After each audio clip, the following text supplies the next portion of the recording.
melting pot next on Epicurious.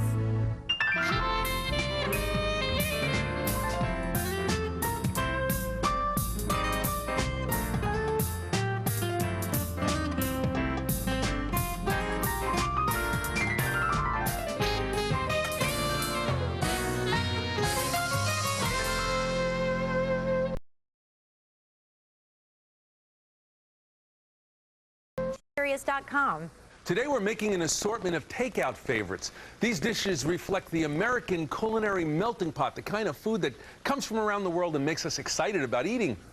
And these plantain chips that we're making now may have their roots in Latin countries, but they're available across our country now. This recipe originally appeared in Gourmet magazine, so of course you can find it on our website. Plantain chips are delicious, no matter if you make the little round ones like you're doing, and that's what you had at home, right? This is exactly what we had at home. We had some form of plantain every single night. It's like potatoes for Caribbean, Latin, Caribbean people. And I was cooking the plantains in big long chips, the kind of thing you see in restaurants so often today. And those are our plantains in various forms of ripeness. We have the green, which is the most starchy, and these are bland and they accept whatever flavor you put on them. Yes.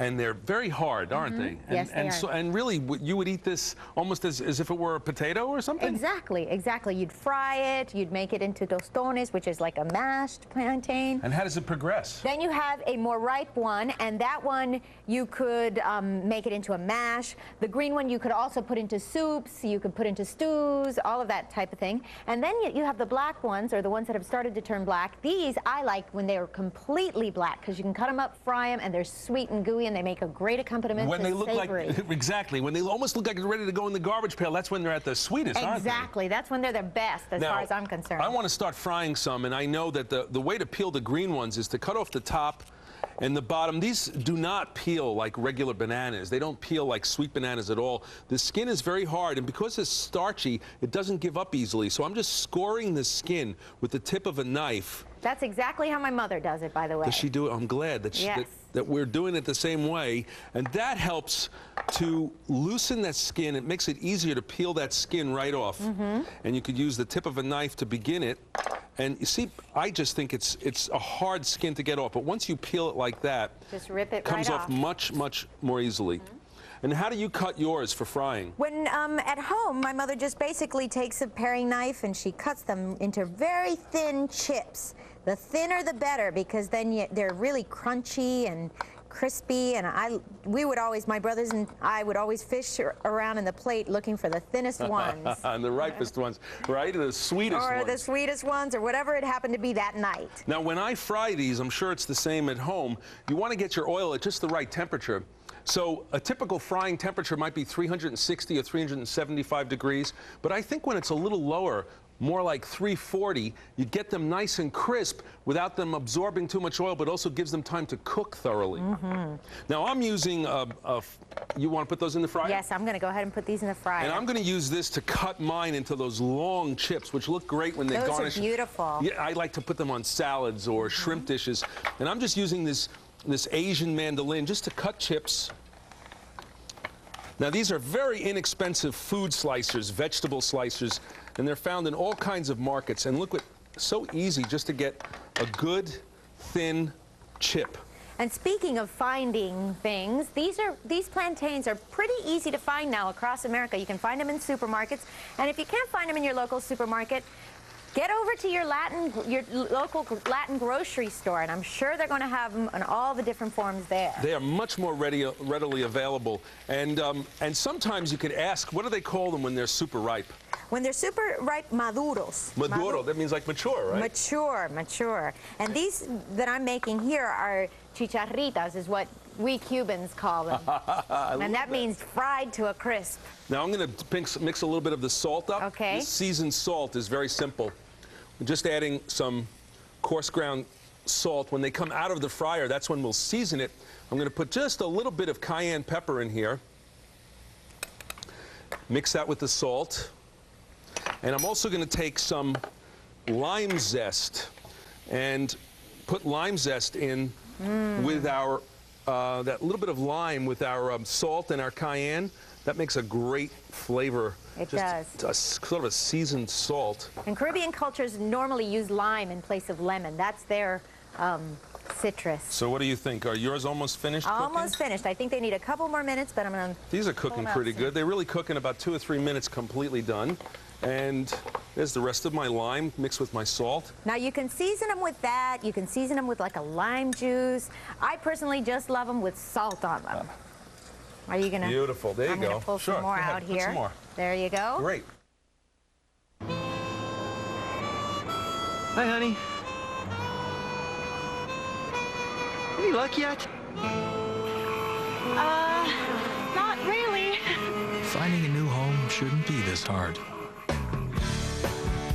An experienced RE/MAX agent can help you find the perfect home across town or around the world. I guess finding the right home isn't a job for amateurs. Nobody sells more real estate than RE/MAX.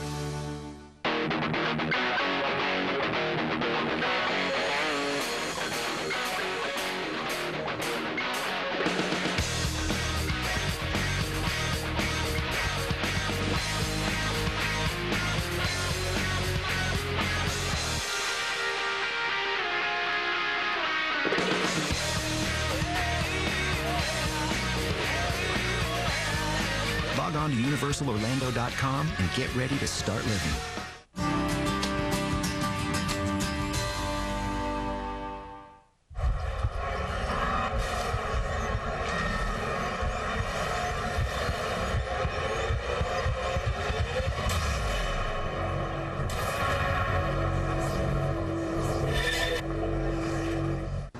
Eye color. Brown, Weight. 165. Height. 5'11 and a half.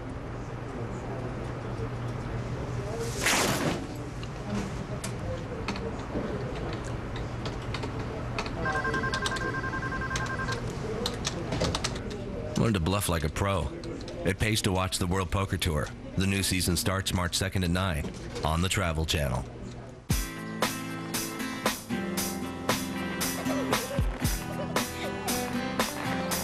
Julie, come on in. It's time for dinner.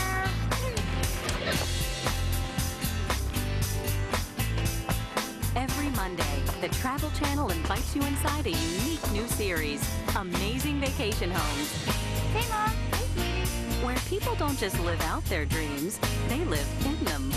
Mondays at 9, only on the Travel Channel. Welcome back. This next dish we're making is Chinese-style steamed fish. It's healthy, it's delicious, and it's really very similar to what you'd order from your local Chinese restaurant, except you make it with just a few simple ingredients. And it's easy, and it's great, and it tastes great too. And you don't even need any special equipment, although we are using some special equipment. We're using a Chinese bamboo steamer for this. Now, you could use any other kind of steamer that you might have, but using a bamboo steamer, these are very inexpensive. They're available all over the place, really. And what we're doing is we're soaking this in water, and we have been letting it soak for a while. Now I'm just going to drain it, and that kind of reconditions it. So it creates the cooking surface it cleans off anything that might be on it, and also the bamboo absorbs water, which is what you want it to do. You want it to be ready for cooking. Okay, so let's just let that drain for a second. All righty. And while we do that, I'll start lining it with some Boston lettuce. Absolutely. And why do we want to line it with Boston lettuce?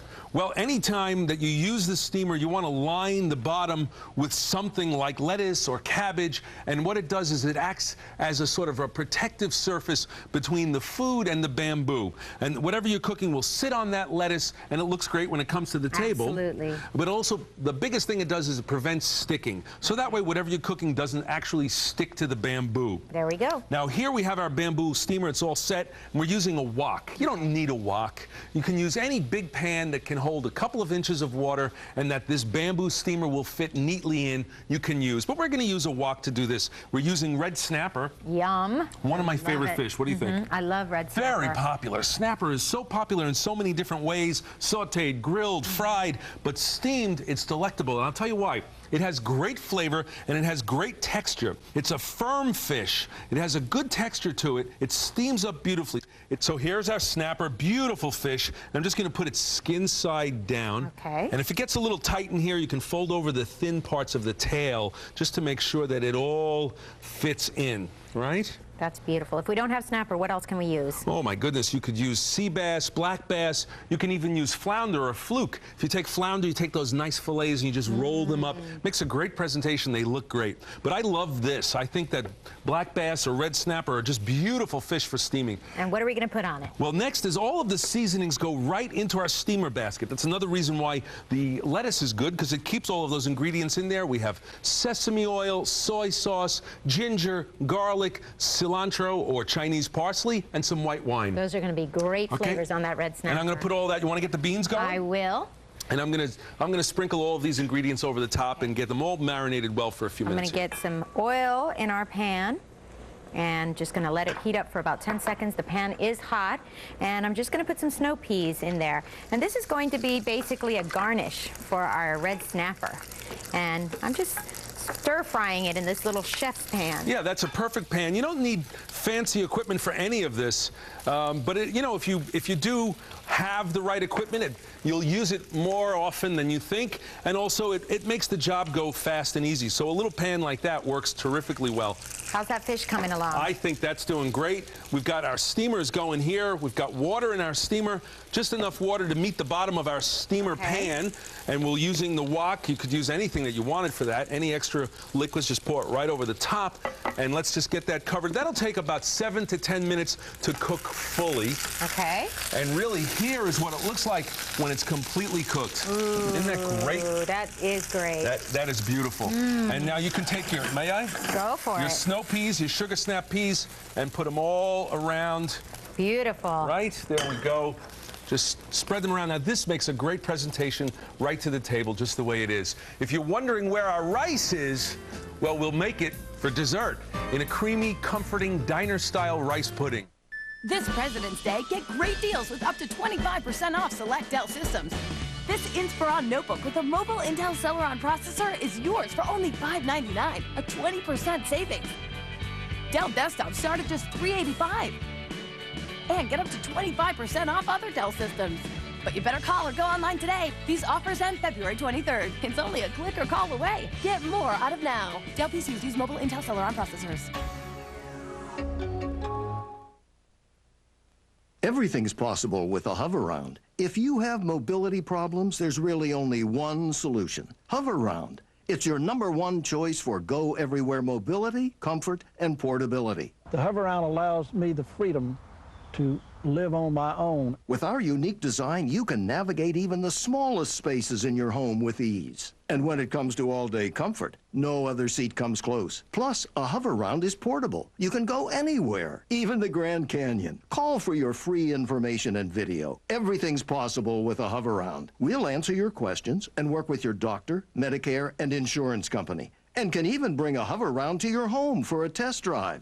So you can own a Hover-Round at little or no cost to you. It didn't cost me one single penny, and I now have my Hover-Round. So call 1-800-586-3377. There's no obligation. That's 1-800-586-3377. Call now. On the next, all new It Takes a Thief. They think they have all the security they need. Between the dogs and me, I think we'll be all right. But this couple's system has gone to the dogs. Oh my God, this is shocking. Sometimes man's best friend I can't believe a dog, but not even barking on it. can be a little too friendly. I think your dogs like him. It Takes a Thief, Wednesday at 10, only on the Discovery Channel.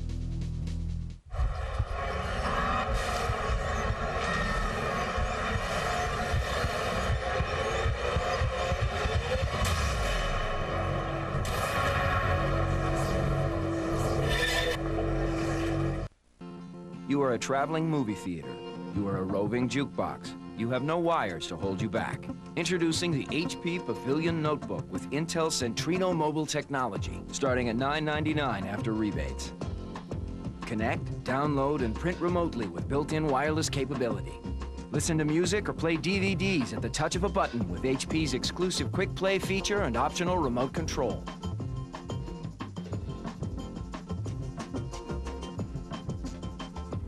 Sit back and enjoy your favorite movies, alone or with a friend, on the high-definition widescreen display. Call now, and for a limited time, get a free CD burner upgrade and a free HP printer. And let us help you customize your notebook. The HP Pavilion Notebook with Intel Centrino mobile technology. It's the home theater for when you're not at home. Word on the street is that this place has the best cheesecake in New York. You know what they say. So there's no actual chicken in a chicken fried steak. Behind every great recipe is a really juicy story. You're the pickle guy! Show me the pickle! And Mark DiCarlo's crossing the country to get to the bottom of them all. Anyone who will tell us the secret ingredients in the chowder will get $1. It's a show about food and travel for people with a little different tastes. Taste of America with Mark DiCarlo. Tuesdays at 10, only on the Travel Channel. Hi, welcome back. Our exploration of American melting pot food traditions wouldn't be complete without looking into one of America's best-loved food imports, pizza. It seems like there's a pizza parlor on every corner in America. There's no denying our love of a good slice. It all started here at Lombardi's Pizza. Back in 1905, Gennaro Lombardi opened New York's and America's first pizzeria. Co-owner John Brescio remembers playing with Lombardi's grandson Jerry when he was a kid. We wound up having dough fights. His grandfather used to chase us through the restaurant. Before we could eat, we had to do a couple hours work. That's where I learned my basics on how to make a pizza. And if it wasn't right, he would throw it away. So that's what I learned. If something's not right, throw it out. That standard of perfection still holds true today. But there's more to Lombardi's Pizza than the freshest ingredients and a great dough recipe. Their secret weapon? A coal-fired oven.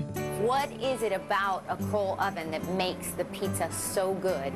What does it do to the pizza? I think it's the intense heat.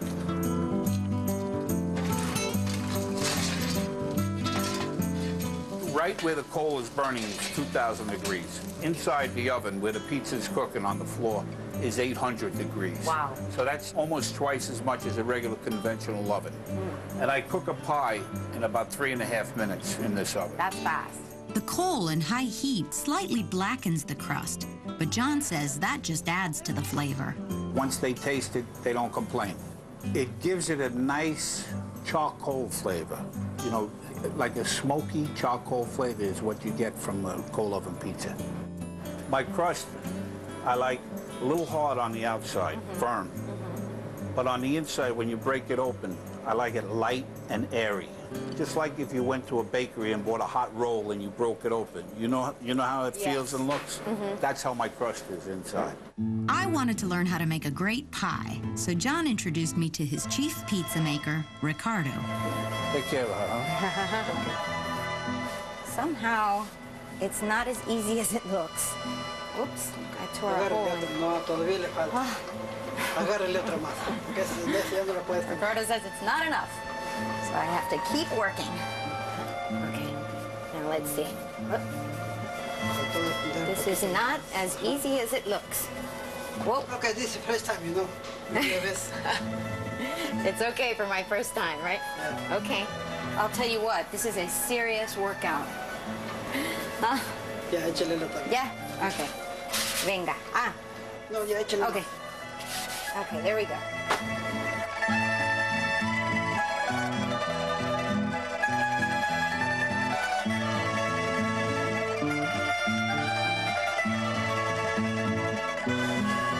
There we go. Y ahora lo meto en el horno.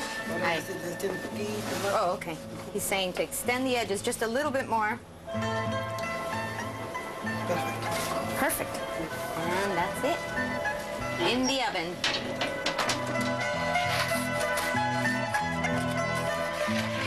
Hey, doesn't the cook ever get to eat? You want to taste it? I definitely do. This is the part I love. Oh, this looks amazing.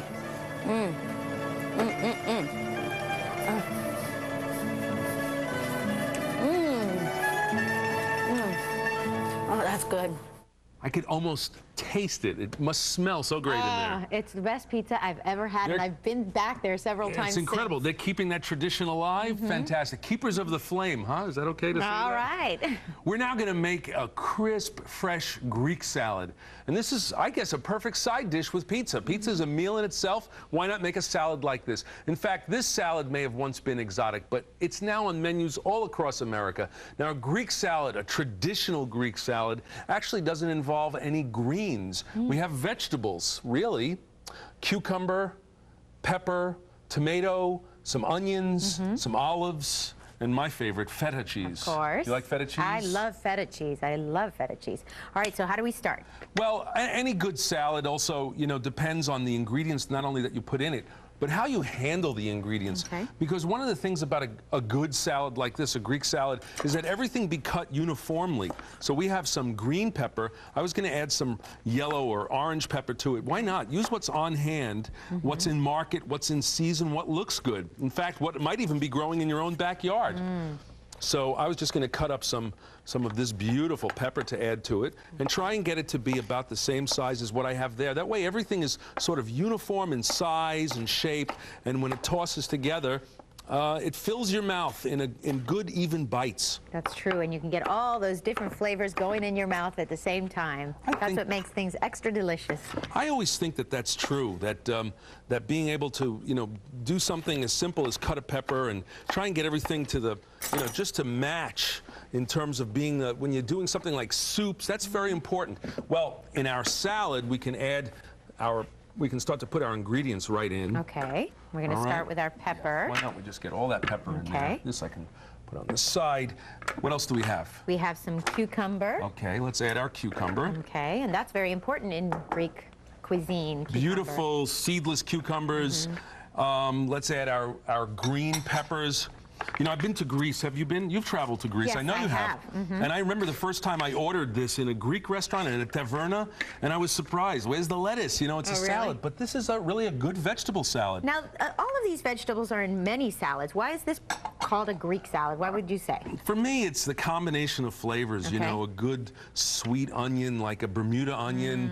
But I suppose that one of my favorite part of the whole dish is are the olives. Okay, and what type of olives are those? These are Kalamata olives, Greek olives, but you know, they're good olives. If you crush it with your hand, you can take the stone out, the pit out. Okay. But we're putting these in whole. And then, of course, the feta cheese, which is one of my favorite cheeses. That's the thing. Let's toss this together, and let's actually season this before we even put the cheese in. Let's season it with fresh oregano. We can add a little bit more fresh oregano if we want. Beautiful. And one of the things about Italians is they really use the oregano. They love to dry it, and I think the Greeks do a great job of dry oregano. So just for the heck of it, I'm going to add some dry oregano as well. Why not? And let me get in there with my feta. Well, we have to go ahead, get in there with your feta. That's fine. And let's get some of our lemon juice in there. Okay.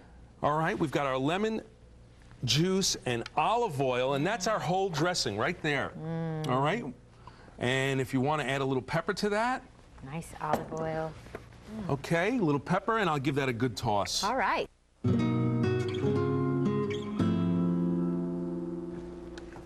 We're back, and we're now making diner-style rice pudding for all of our great international foods and those great dishes that we've been making today that really have this international theme. Diner-style rice pudding sort of fits in because there's so many wonderful influences on this diner rice pudding. Now, this is rice that I've been cooking with milk for about 90 minutes. What you do is you take about a half a cup of rice and putting it in with a couple of cups of milk, cooking it very slowly until the rice gets really soft and absorbs all of that liquid. And that's exactly the stage I'm at in this pot right here.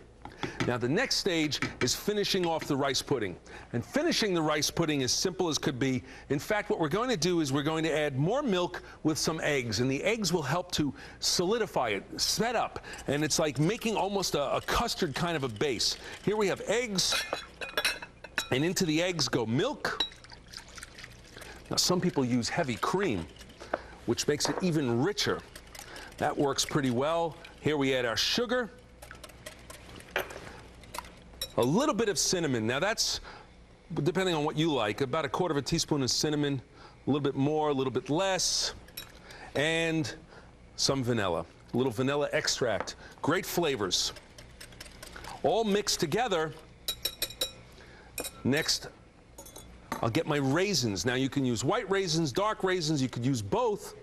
Let's get our raisins into our milk, our eggs, and now we're going to stir this in very quickly. We don't want scrambled eggs, so we're going to get all of that cooking together, and that'll take another 6 or 7, 5, 6, 7, depending on how long it really takes over your stove and over low heat, medium heat.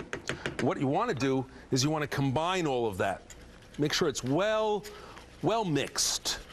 Now all of that rice will absorb the milk and the custard. Will begin to absorb it, but also what happens at this stage is the eggs cook. And I'll show you what I mean. Let's put a lid on that.